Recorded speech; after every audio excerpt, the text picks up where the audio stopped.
नमस्ते दोस्तों, welcome to episode 7 of this introduction to pharmacology series. अब हम लोग बात करेंगे, जैसे मैंने कहा था, liquid dosage forms and semi solid dosage forms. ठीक, लिक्विड डोसेज फॉर्म्स में सबसे पहले आता है एक्वस सॉल्यूशंस। एक्वस सॉल्यूशंस में जो 3 मेन होते हैं, सिरप्स, लिंक्टर्स एंड इंजेक्शंस। सिरप, आप सबने कभी ना कभी किसी को खांसी सर्दी जुकाम होता है तो आप लोग का सिरप पिया ही होगा आप लोगों ने, बेनाड्रिल या कुछ। इसमें क्या होता है, बेसिकली ड्रग होता है कंसंट्रेटेड सोल्यूशन में शुगर के, प्लस फ्लेवरिंग एजेंट्स भी डाल देते हैं, परमिटेड कलर्स डाल देते हैं। ऐसे लिंक्टर्स, कोडीन का बहुत कॉमन कफ सिरप है, बेनाड्रिल हो गया, विटामिन के सिरप्स हो गए। अब लिंक्टर्स अलग चीज हो गई, कफ सिरप अलग। जैसे बेनाड्रिल का कफ सिरप हो गया, लिंक्टर्स आपका कोडीन हो गया, जिसमें codeine is basically N opioid जो कि सेंट्रल एंटीटसिव है, सीएनएस पर एक्ट करके वो कफ के इंपल्सेस को रोकता है, which are known as the tussle impulses. Anything related to cough is known as tussive, TUSSIVE। ठीक, अब लिंक्टर्स क्या होता है, viscous सिरपी liquid which contains the drug with a demulcent like menthol. Demulcent anything which सूदन्स the throat, जैसे कफ लिंक्टर्स, लिंक्टर्स codeine. फिर injections, these are sterile solutions or suspensions in aqueous or oily medium। ठीक है, या तो aqueous में होंगे या oily medium में होंगे, for subcutaneous और इंट्रामस्कुलर एडमिनिस्ट्रेशन। अब यहाँ पर एक बहुत इंपॉर्टेंट पॉइंट आप लोग को याद रखने की ज़रूरत है, वो ये है कि अगर आप कोई भी इंजेक्शन ऑयली फॉर्म में दे रहे हो तो सबक्यूटेनियस या इंट्रामस्कुलर चलेगा, इंट्रावीनस कभी भी नहीं चलेगा।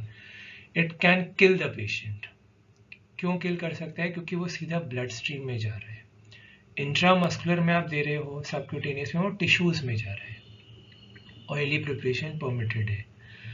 बट इंट्रावीनस में strictly, remember this for your whole life, that is only and only aqueous solutions are suitable for intravenous injection.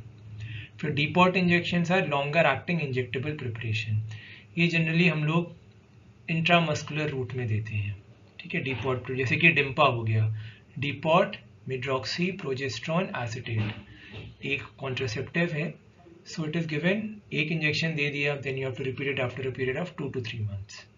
ठीक, तो एक्वस सॉल्यूशंस यहाँ खत्म हो गया। Now looking at some syrups, linctus, codeine linctus जो मैंने बताया था। इंजेक्शंस के अलग अलग एंगल्स याद रखना बहुत ज़रूरी है। इंट्राडर्मल को 10 से 15 डिग्री एंगल पे देते हैं, इंट्रावीनस 25 डिग्रीज, सबक्यूटेनियस 25 डिग्री, और इंट्रामस्कुलर सीधा डेल्टॉइड में देते हैं, so it is 90 degrees. Deltoid is the most common site used, second most common site used which is, that is the upper outer quadrant of your thigh, gluteus maximus में inject करते हैं। ठीक, अब depot flupenthixol is basically an antipsychotic. Then aqueous solutions खत्म हो गए, अब बात करेंगे हम एक्वस सस्पेंशंस की। एक्वस सस्पेंशंस में क्या करते हैं, इनसॉल्युबल ड्रग्स को डिस्पर्स कर देते हैं वाटर में with the help of a suspending agent. ऐसे emulsion, emulsion basically it is a uniform mixture of 2 immiscible liquids. तो लिक्विड जो मिल नहीं पा रहे, जो मिक्स नहीं हो पा रहे, उनको हम कहते हैं immiscible liquids, like oil and water. Milk is an excellent example of N emulsion. ठीक है, जो दूध होता है उसमें ऑयल एंड वाटर। ठीक है, तो it is a mixture of 2 immiscible liquids. फिर अल्कोहलिक सॉल्यूशंस में आते हैं 2, एलिक्सर्स एंड टिंचर्स। इनकी बात करते हैं, पहले इमल्शन देख लेते हैं जो मैंने बताया था डेफिनेशन में। एलिक्सर्स एंड टिंचर्स, एलिक्सर क्या होता है, it is a hydro alcoholic solution of a drug usually sweetened with syrup and flavoured by fruit extracts. ठीक है, अभी ये जो आप देख रहे हो, this is basically a decongestant and antihistamine elixir. इसमें फिनाइलेफ्रीन है एंड क्लोरफेनिरामीन है। Basically chlorpheniramine is a first generation antihistaminic. जो हिस्टामिन रिलीज होता है उसी की वजह से हमको छींकें आती हैं और ये सब होता है, मास्ट सेल से हिस्टामिन का रिलीज होता है जो ये सारे सिम्टम्स करते हैं। Phenylephrine is basically a decongestant, nasal decongestant होता है, अल्फा 1 रिसेप्टर्स पे काम करता है। और अल्फा 1 अभी मैं बात करूंगा थोड़ी देर में आप लोगों से, ABCD जो आप लोगों ने हमेशा से पढ़ी होगी नर्सरी क्लास में, अभी फार्माकोलॉजी की नई ABCD है। इस ABCD में ABCD, अल्फा 1 C, AB मतलब A B C D. Alpha 1 receptors vaso constriction, beta 2 receptors vaso dilatation. Generally क्या होता है नेजल कैविटी में जब भी हमको सर्दी जुकाम होता है तो बॉडी कोशिश करती है उस वायरस को, जनरली 99% वायरल ही होता है, तो बॉडी कोशिश करती है इस वायरस को उठा के मैं बाहर फेंकूँ। कैसे बाहर फेंकूँ? By increasing the blood supply. तो यहाँ पर नाक के पास बहुत सारी वेसल्स होती हैं, वो फूल जाती है, मतलब फूल जाने से डायलेट हो जाती है। उनका ये जो ल्यूमेन है, ल्यूमेन ऐसे अगर नॉर्मल होगा तो ऐसे हो जाएगा, इट बिकम्स डायलेटेड। अब वो डायलेट होकर के एयर की एंट्री रिस्ट्रिक्ट होती है, क्योंकि अब ब्लड वेसल्स डायलेट हो गई तो एयर की एंट्री रिस्ट्रिक्ट हो गई। इसको जरा एक आराम से एक एग्जांपल से समझ लेते हैं। जैसे कि ये आपकी नेजल कैविटी हो गई, ठीक, ये नॉर्मल हो गए, ये ब्लड वेसल्स हो गए, ठीक, these are the blood vessels. फिर जब आदमी को सर्दी जुकाम होता है तो फिर ये आपके डायलेट हो जाते हैं। अब ये डायलेट हो गए, अब देखो एयर की एंट्री कितनी मुश्किल हो गई।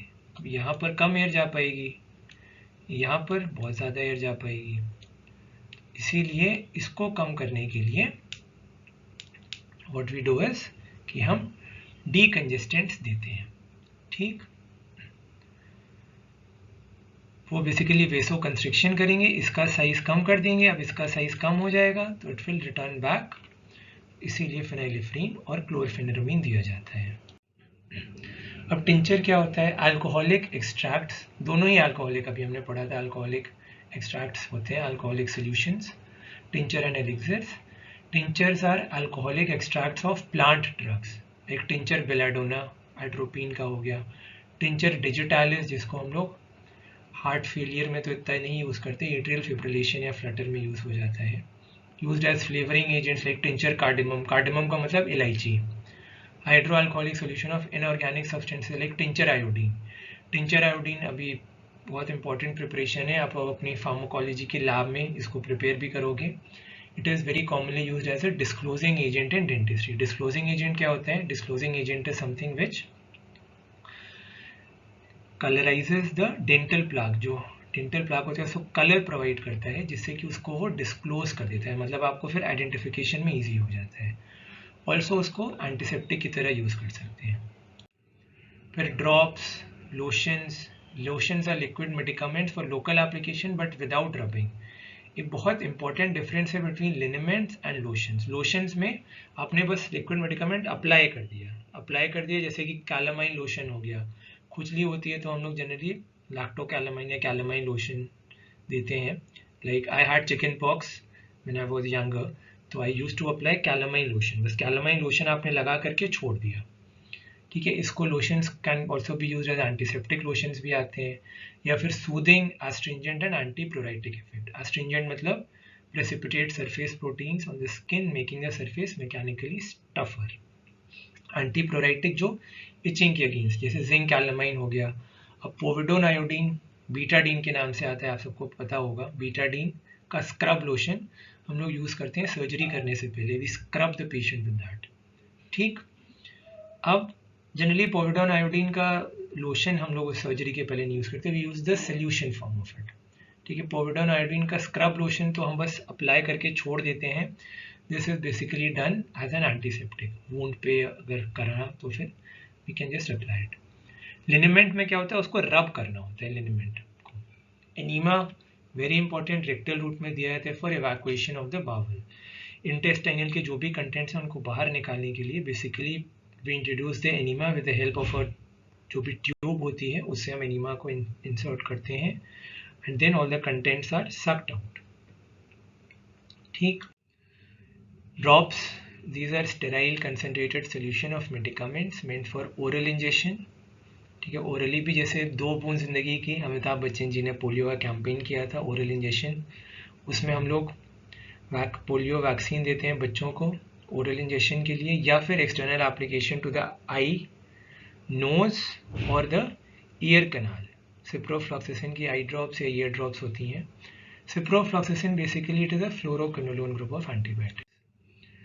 अब लोशंस में आ जाते हैं। लोशंस में सबसे पहले अभी मैं बात कर ही रहा था, we have seen those lotions, बस just a photograph of them. Enema are medicated liquid preparation for rectal administration and are used for evacuation of the colon. ये आप देख रहे हैं, ये जैसे ट्यूब है इसकी, दिस ट्यूब इज इंसर्टेड और उसके बाद कोलन इवैक्यूएट हो जाता है. Soap water is very commonly used. This is used for proctoclysis. Then liniment मैंने आपको बताया था, इनको रब किया जाता है विद फ्रिक्शन. इनमें काउंटर इरिटेंट्स होते हैं टू रिलीव पेन. कैम्फर के नाम से आता है, कैम्फर मतलब कपूर, और liniment turpentine. In semi solid dosage forms में ointment, cream, paste and gels. अब आगे बढ़ने से पहले जरा ऑइंटमेंट और क्रीम के बारे में बात कर लें. क्रीम में जो बेस होता है वो वाटर होता है, ऑइंटमेंट का जो बेस होता है वो ऑयल होता है. That is the main difference between the two. ठीक, जैसे सोफ्रा में से क्रीम सबसे कॉमनली यूज होती है. ठीक है, ऑइंटमेंट ज़्यादा चिपचिपी होती है, स्टिकी होती है, क्योंकि उसमें जो बेस होता है वो ऑयल होता है. और क्रीम जो होती है वो इतनी स्टिकी नहीं होती. ठीक है, वो इतनी चिपचिपी नहीं होती. Pastes, these are non-greasy preparation containing adhesive material like starch or a foaming agent like carboxymethyl cellulose. Zinc oxide paste या toothpaste, ठीक है, और जेल्स. जेल्स जैसे कि मैं आपको एक एग्जांपल दिखा दूं. जेल्स आर बेसिकली एग्जांपल मेरे पास पेस्ट का है. Can just show you one paste which I use. This is basically Kenacort. ठीक है, केनाकॉट है which contains triamcinolone for the mouth ulcer. So this is a paste. Gels भी use कर सकते हैं. ऑइंटमेंट मैंने आपको बताया था सिप्लाडीन के नाम से आती है. जैसे बीटाडीन हो गई, सिप्लाडीन हो गई, povidone iodine. Excellent antiseptic, greasy semi solid preparation for external application to the skin, eye, nasal mucosa. Eye में अप्लाई कर सकते हैं, नेजल म्यूकोजा में अप्लाई कर. आई में बहुत ज़्यादा अगर इन्फेक्शन हो गया तो नेजल म्यूकोजा में, ईयर में, या फिर एनल कैनाल में. Drug is incorporated in an oily base. मैंने आपको बताया था इसमें बेस ऑयल होता है. क्रीम में वाटर बेस. ठीक. Framycetin is basically an aminoglycoside, highly toxic, बहुत टॉक्सिक है, इसीलिए इसकी क्रीम बनी है. इसको आप कभी भी ओरल रूट से नहीं ले सकते, ना इसको आप इंट्रामस्कुलर रूट से ले सकते हो. पेस्ट अगेन मैंने फोटोग्राफ हालांकि इसकी डाली है, but I never advocate the use of Dabur red toothpaste. मैंने टूथपेस्ट का link in the description box below, I have provided the link. Please go and have a look. फिर ट्यूबर ने recommend किया कौन सा टूथपेस्ट आपको यूज़ करना चाहिए. Please use that only. और अपने पेशेंट्स को भी आप प्लीज़ वही रिकमेंड करिएगा when you become dentist. Then gels like vaginal contraceptive gel. Drug is dissolved and then dispersed in some gelling agent like soft gelatin. Okay, now moving on to prescription and now moving on to the importance in dental practice. क्या है इसका फ़ायदा है use करने का. Antiseptics हो गए, astringents हो गए, मैं बात कर रहा था हीमोस्टैटिक जैसे कि एड्रेनलिन हो गया. इनको हम पेंट की तरह, टूथपेस्ट की तरह, माउथ वॉशेस, गार्गल्स या लॉजेंजेस की तरह यूज़ कर सकते हैं. Just looking at some photographs. ये है clotrimazole mouth paint which is an anti fungal drug. ठीक है, ओरल थ्रश, मुंह में जो कैंडिडियासिस होती है उसके लिए application in the mouth wash. Listerine mouth wash आप सबने सुना होगा, very commonly used, but it should not be used. To be very honest, Listerine mouth wash को नहीं यूज़ करना चाहिए. We should use toothpaste only, and that also there are 5 good toothpaste which are recommended in the fit tuber channel. Link in the description box. In gargles, betadine gargles, ये generally हम करते हैं tonsillitis जब हो जाती है, गले का कोई भी इन्फेक्शन हो. टॉन्सिलाइटिस में जनरली ज़्यादा फ़ायदा करता है. बल्कि अगर कोई वायरल इन्फेक्शन, अगर वायरल इन्फेक्शन में तो ज़्यादा काम नहीं करेगा, अगर कोई बैक्टीरियल इन्फेक्शन हो तो उसके आसपास की जर्म्स को किल करने में हेल्प करता है. Moving on to prescription and non prescription drugs. So majority of drugs, सारे एंटीबायोटिक्स तो एक प्रिस्क्रिप्शन के बिना किसी को नहीं मिल सकते by a registered medical practitioner. RMP stands for registered medical practitioner. These are prescription drugs. Even जो बेंजोडाइजेपिन्स हैं जैसे कि अल्प्राजोलम, जो नींद की गोलियां हैं, एंग्जाइटी कम करने की दवाइयाँ, एंग्जाइटी कम करने की दवाई होगी अल्प्राजोलम, क्लोनाजेपम. नींद की गोली होगी द जेड ड्रग, ज़ोलपिडेम, ज़ोलफ्रेश के नाम से आती है. These can never be sold by any pharmacist without a prescription. These are placed in the schedule H of drugs and cosmetic rules. Non prescription, इनको आप जाके फार्मासिस्ट से बोलोगे भाई साहब मेरे को बुखार हो रहा है बहुत तेज, तो वो आपको क्रोसिन की गोली दे सकते हैं.